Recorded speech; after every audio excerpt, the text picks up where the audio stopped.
US Fed ने दरें नहीं बढ़ाई, लेकिन मिडिल ईस्ट में तनाव अभी भी कायम है। ग्लोबल मार्केट्स का भारतीय बाजार पर क्या असर होगा, कमाई की कौन सी थीम सबसे ज़्यादा चलेगी, इन तमाम मुद्दों पर चर्चा के लिए हमारे साथ जुड़ी हैं पैसिफिक पैराडाइम एडवाइज़र की फाउंडिंग पार्टनर पुनीता कुमार सिन्हा। पुनीता जी के पास इन्वेस्टिंग में 2 दशक से ज़्यादा का एक्सपीरियंस है। पुनीता जी गुड मॉर्निंग।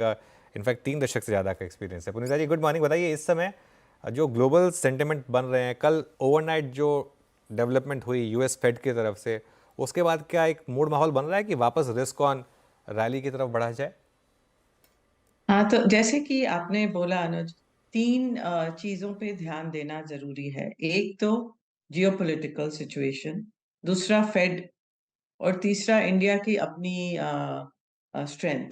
सो जियोपॉलिटिक्स तो अभी भी काफी रिस्क दिखा रहा है, और ये एस्केलेशन अभी तक इसका कोई अ, सुझाव नहीं बना है। तो ये अभी भी काफी रिस्क इसकी तरफ से, जियोपॉलिटिक्स की तरफ से रिस्क मेरे ख्याल से अभी कम नहीं हुआ और बढ़ ही रहा है।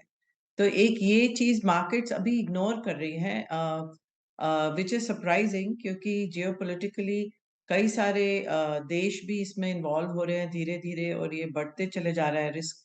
तो इस पे क्या सिचुएशन होगा ग्लोबली, जो कंट्रीज के आपस की ट्रेड की सिचुएशन है उस पे क्या असर होगा, उसको मार्केट्स अभी इग्नोर कर रही हैं। फेड का जो एक रिस्क फैक्टर था वो, हाँ, अभी थोड़ा कल के स्टेटमेंट से कम हो गया है। तो अभी ऐसा लग तो नहीं रहा कि फेड और रेट इंक्रीजेस तो नहीं करेगा जैसे उन्होंने बोला। रेट कट्स होंगे कि नहीं ये अभी कहना मुश्किल है, क्योंकि ये फ्लूइड सिचुएशन है। और फेड जैसे जैसे इकोनॉमी में अभी भी स्ट्रेंथ है, इन्फ्लेशन अभी भी हाई है, तो मुझे पता नहीं कि वो अभी रेट कट्स करेंगे कि नहीं। लगता तो नहीं है कि करेंगे, पर अगर जियोपॉलिटिकल सिचुएशन खराब हो गई तो उसके हिसाब से अगर ग्लोबल इकोनॉमी नेगेटिव हुई, तब जाके कोई शायद रेट कट की संभावना है। तीसरा, इंडिया की अपनी सिचुएशन। सो इंडिया की अपनी सिचुएशन, वर्ल्ड में इतना तनाव चल रहा है पर इंडिया एक सेफ हेवन बन के लग रहा है। और ये डोमेस्टिक इन्वेस्टर्स, फॉरेन इन्वेस्टर्स, एक ये कंसेंसस व्यू है कि इंडिया सेफ हेवन है, और इंडिया की ग्रोथ काफी स्ट्रांग है। इंडिया के जो रिजल्ट्स आए हैं कंपनीज के अभी, वहां पर भी हमें रेवेन्यू ग्रोथ बहुत अच्छी दिख रही है, इबिटा ग्रोथ भी अच्छी दिख रही है। और जो इंडिया की प्रॉफिट है, कंपनीज है, कंज्यूमर सेंटिमेंट है, वो सब अभी एक पॉजिटिव सिचुएशन में ही चल रहा है। तो only negative is for India valuations, वो की थोड़ी अभी हाई साइड पे है। तो उस लिहाज से फिर पुनीता जी, हाल के करेक्शन में आपने कुछ निवेश किया है या फिर कुछ और करेक्शन का इंतजार करेंगी?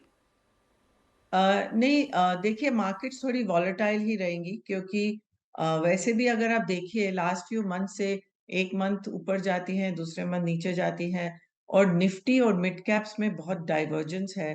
निफ्टी अगर ईयर टू डेट देखें तो वो 5-7% ही अप है, पर मिड कैप इंडिसेस 20% से ऊपर अप है। सो एक ये डिस्पैरिटी है। आई थिंक अगर निवेश करना है, क्योंकि थोड़ा जैसे मैंने बोला, रिस्क थोड़ा बैलेंस्ड है, क्योंकि अगर जियोपॉलिटिक्स पे नेगेटिव है और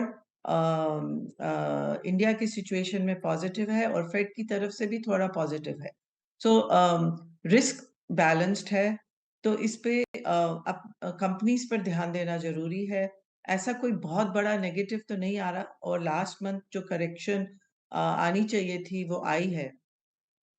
तो अभी मेरे हिसाब से ये मंथ भी थोड़ा कॉशियसली ऑप्टिमिस्टिक रहना चाहिए, पर कॉशन अभी थोड़ा मेंटेन करना चाहिए, mainly because of geopolitics and valuations. क्योंकि अगर कहीं बहुत बड़ा नेगेटिव सिग्नल आए जियोपॉलिटिक्स से, तो इंडियन मार्केट में करेक्शन आने की संभावना है, क्योंकि यहाँ पर मार्केट्स में लोगों का प्रॉफिट बना है, और वहां से प्रॉफिट वो ले सकते हैं।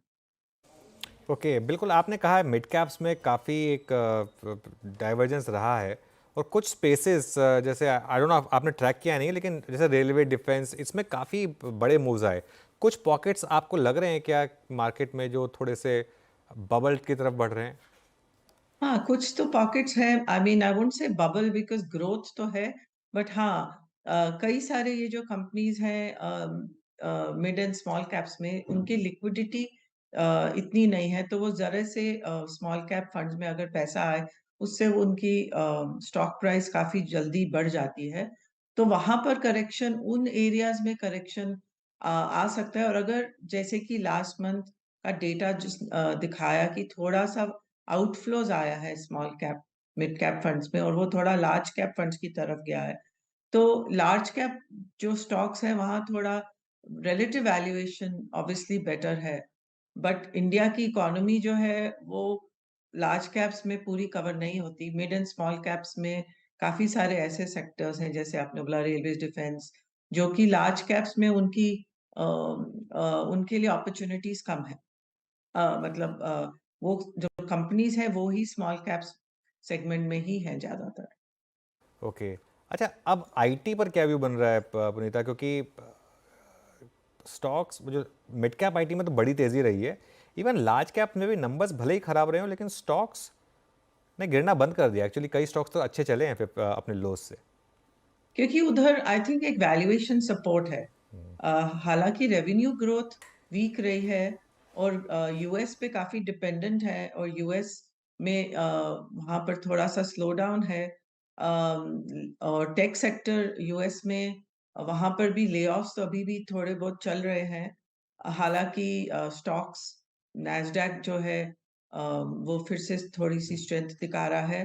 तो अभी जो टेक सेक्टर है वहाँ पर एक वैल्यूएशन सपोर्ट है, कैश है कंपनीज के बैलेंस शीट्स स्ट्रांग है।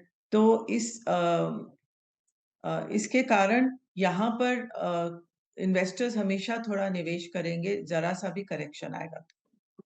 पॉलिटिक्स कितना बड़ा रिस्क है मार्केट के लिए पुनीता जी, क्योंकि अब हम स्टेट इलेक्शन में जा रहे हैं और उसके बाद जनरल इलेक्शन में भी अब बस 4-5 महीने का ही समय बचा है। तो इलेक्शंस में तो मुझे नहीं लगता को हमें कोई ज्यादा वरी करना चाहिए। ओके, कोई स्पेस जहां पर अब आप इस समय। बता दें कि मनी कंट्रोल पर दिए गए विचार एक्सपर्ट्स के अपने निजी विचार होते हैं। वेबसाइट या मैनेजमेंट इसके लिए उत्तरदायी नहीं है। यूजर्स को मनी कंट्रोल की सलाह है कि कोई भी निवेश निर्णय लेने से पहले सर्टिफाइड एक्सपर्ट की सलाह लें।